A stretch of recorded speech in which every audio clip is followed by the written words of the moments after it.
Hi guys, welcome back to my channel Python Spark. और जैसे कि हम कल एक वीडियो देख चुके हैं जिसमें ये जितना भी रेड कलर में आपको ये पोर्शन दिख रहा है वो सारा हम कवर कर चुके हैं। ठीक है, ग्रीन कलर का जितना भी कंटेंट आपको दिख रहा है वो हम आज कवर करने वाले हैं। अब ये है क्या?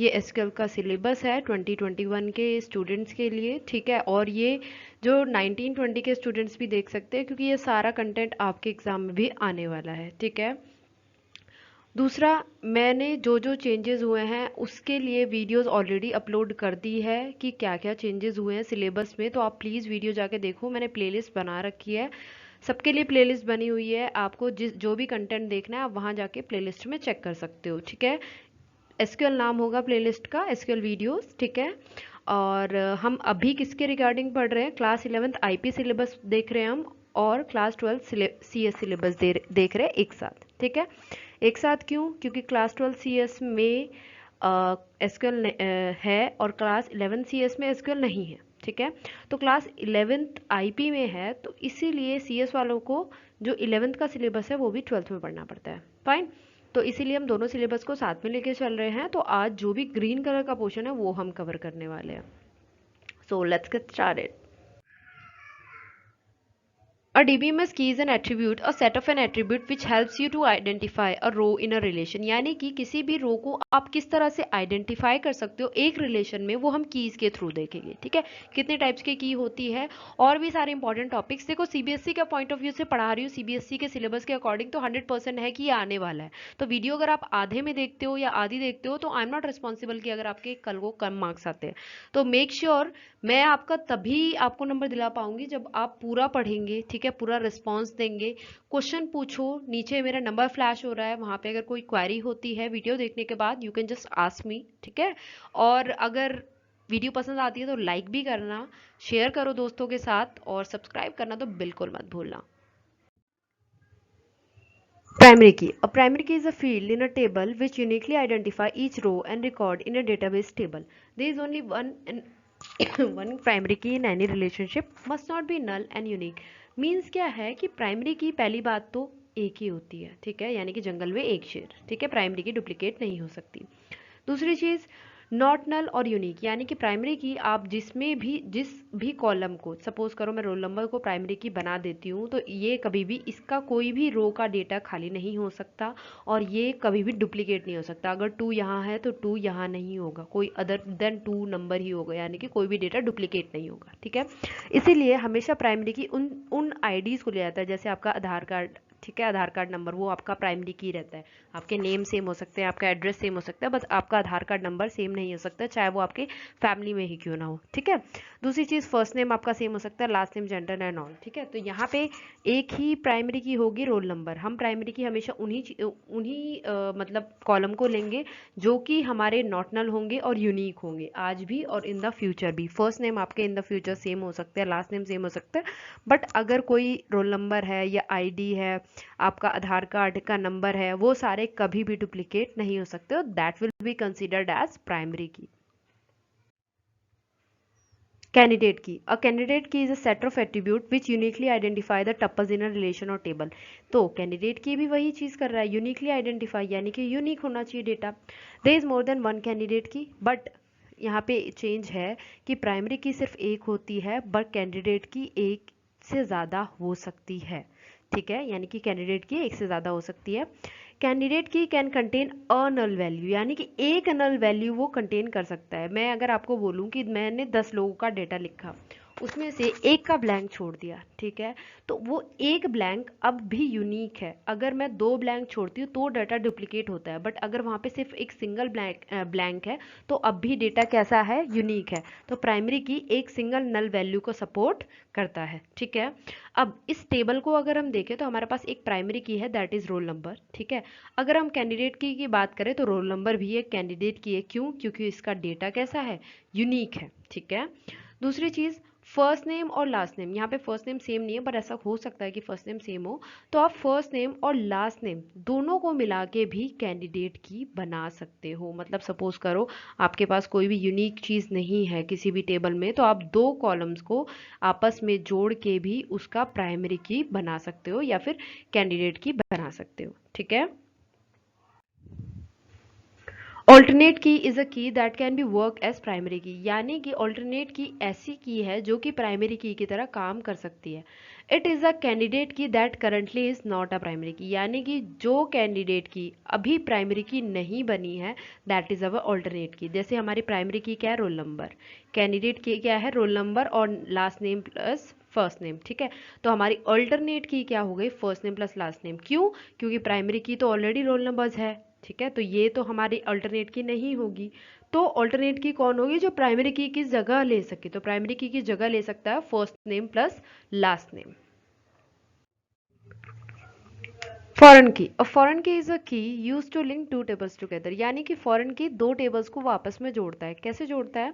Foreign key is a field in one table that refers to the primary key in another table, यानी कि फॉरेन की फील्ड का मतलब है कॉलम से। ठीक है, तो फील्ड है एक टेबल में जो कि रेफर कर रहा है प्राइमरी की किसी और टेबल की। ठीक है, तो प्राइमरी की अगर हम देखें तो रोल नंबर इस टेबल में है और सब्जेक्ट आईडी इस टेबल में है। ठीक है, बट आप देख सकते हो सब्जेक्ट आईडी इस टेबल में भी है। तो क्यों है?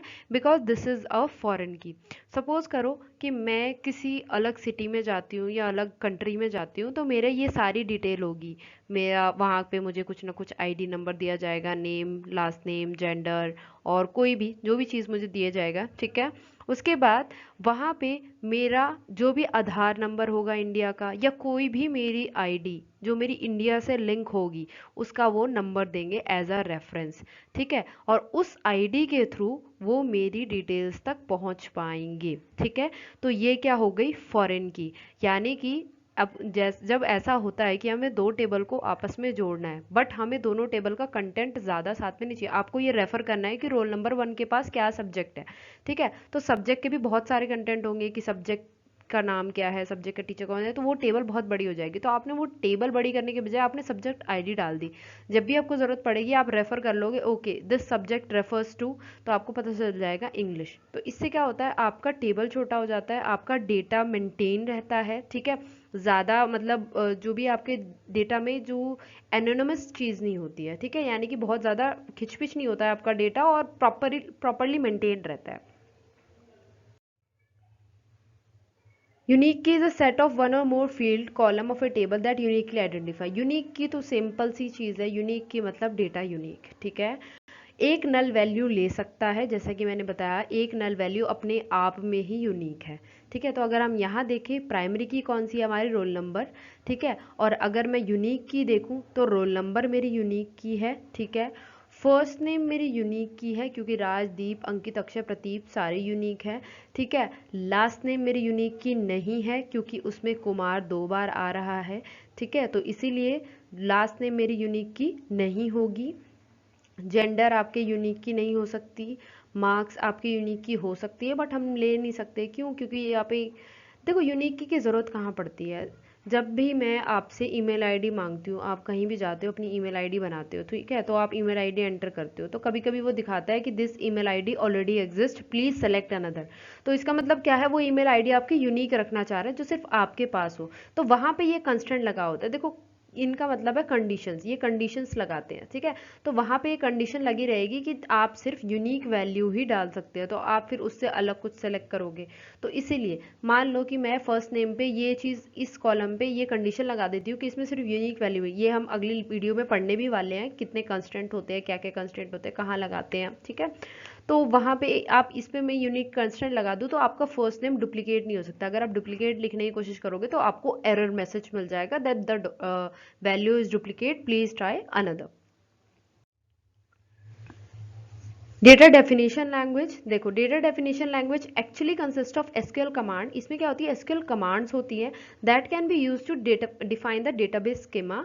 It simply deals with descriptions of the database schema and it is use to create and modify. जो मेरा मेन पॉइंट है वो मैंने हाईलाइट ऑलरेडी कर रखा है कि इसका मेन मकसद क्या है डेटा डेफिनेशन लैंग्वेज का। इसका मेन मकसद है create and modify structure of the database, structure of the database या फिर आपका कह सकते हैं स्ट्रक्चर ऑफ द टेबल को ये क्रिएट करता है और उसमें चेंजेस करता है, ठीक है।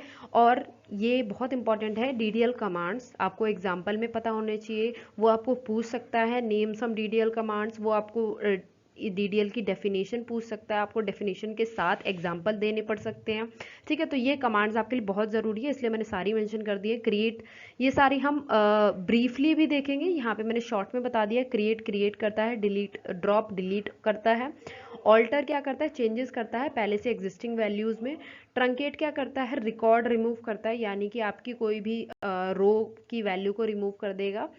कमेंट, अगर आप कमेंट्स ऐड करना चाहो तो ऐड कर सकते हो। रीनेम, किसी भी डेटाबेस ऑब्जेक्ट का नाम चेंज करने के लिए यूज होता है। डेटा क्वायरी लैंग्वेज, ठीक है।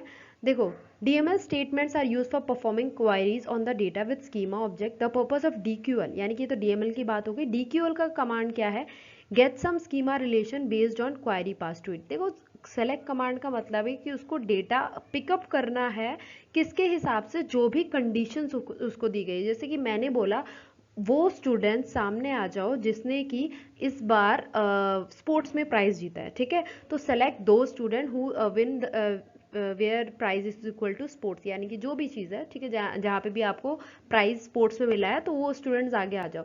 तो दैट मीन्स कि वो क्या है, सेलेक्ट कमांड यूज कर रहा है। और ये किस लिए यूज होती है, use to retrieve data from the database, यानी कि डेटाबेस से डेटा निकालने के लिए हम कौन सी कमांड को यूज करते हैं, सेलेक्ट कमांड को। डेटा मैनिपुलेशन लैंग्वेज, देखो इसका मतलब है मेनली चेंजेस, चेंज करना, कुछ भी चेंज करना, कोई भी एग्जिस्टिंग वैल्यू है, कोई भी एग्जिस्टिंग टेबल है, उसमें चेंज करना आपका डेटा मैनिपुलेशन लैंग्वेज में आया, ठीक है। अब जैसे अगर आप किसी एक टेबल है उसमें डेटा इंसर्ट किया तो आपने उसमें कुछ चेंज किया, एक टेबल है उसमें डेटा अपडेट किया, कोई ऑलरेडी उसमें वैल्यू थी और आपने उसको चेंज कर दिया तो वो वैल्यू चेंज हुई। एक डेटा है उसमें से आपने कुछ ना कुछ डिलीट कर दिया तो वो भी आपके चेंजेस हो गए। तो ये सारे क्या हो गए, डेटा मैनिपुलेशन लैंग्वेज। सेम चीज़, दोनों के आपको डेफिनेशंस पता होने चाहिए, एग्जाम्पल पता होना चाहिए, या फिर वो ऐसे भी पूछ सकता है, आपको सारी कमांड्स दे देगा और वो बोल देगा प्लीज़ मतलब DDL और DML को बाइफरकेट करके लिखो, अलग अलग करके लिखो। डेटा कंट्रोल लैंग्वेज ये है नहीं सिलेबस में, बट ये करना बहुत ज़रूरी है, ठीक है, क्योंकि कभी कभी आ जाता है। तो ये क्या करता है, deals with rights, permission and other control. देखो अगर अब मैं अपने पीसी का एक्सेस देती हूँ तो मैं ऐसा करती हूँ कि मतलब अदर यूज़र बना देती हूँ और उसको मैं एडमिन ना बना के नॉर्मल यूज़र बनाती हूँ, तो उसको काफ़ी सारे राइट्स और परमिशन मैं नहीं देती हूँ, ठीक है। तो उसी तरह से अगर मुझे एसक्यूएल में किसी को राइट्स एंड परमिशन देनी है तो मैं ग्रांट का यूज़ करूँगी, ग्रांट कमांड का।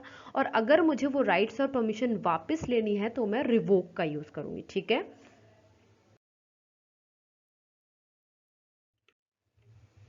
Transaction control language, TCL command deals with transaction, transaction से डील करता है। मेनली हम बैंक का एग्जांपल लेके जा रहे हैं क्योंकि बैंक में सबसे ज़्यादा ट्रांजैक्शंस होती हैं। देखो कमिट क्या होता है, अगर मैं किसी पर्सन को कुछ पैसे भेजती हूँ और उसको रिसीव हो जाते हैं, that means transaction is done, यानी कि कमिटेड, ठीक है।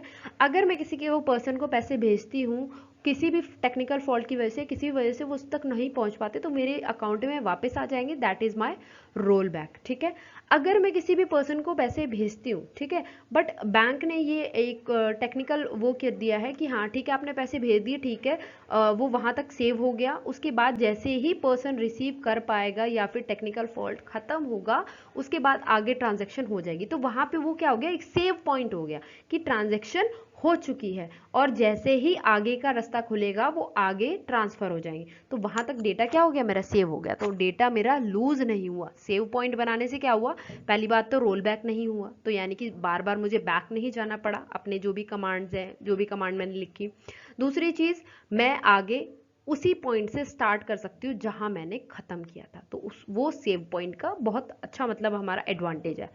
Set transaction, specify characteristics for the transaction, यानी कि ट्रांजैक्शन किस टाइप की होनी चाहिए, क्या होनी चाहिए, वो हम सेट कर सकते हैं। Thanks for watching guys. Next video कल, ठीक है, एसक्यूएल पार्ट 3, उसमें मैं आपको अब प्रैक्टिकल कमांड्स कराने वाली हूँ, ठीक है, जिसमें क्रिएट वगैरह जो भी है बेसिक से स्टार्ट करूँगी और पूरा एडवांस तक कराऊंगी, यानी कि जितना आपका सिलेबस है पूरा कवर कराने वाली हूँ। So make sure to subscribe, like and share, ठीक है, क्योंकि इन्हीं से मुझे मोटिवेशन मिलती है, और अगर मुझे मोटिवेशन मिलती रही तो रोज़ वीडियोज़ आती रहेंगी। Okay, bye bye.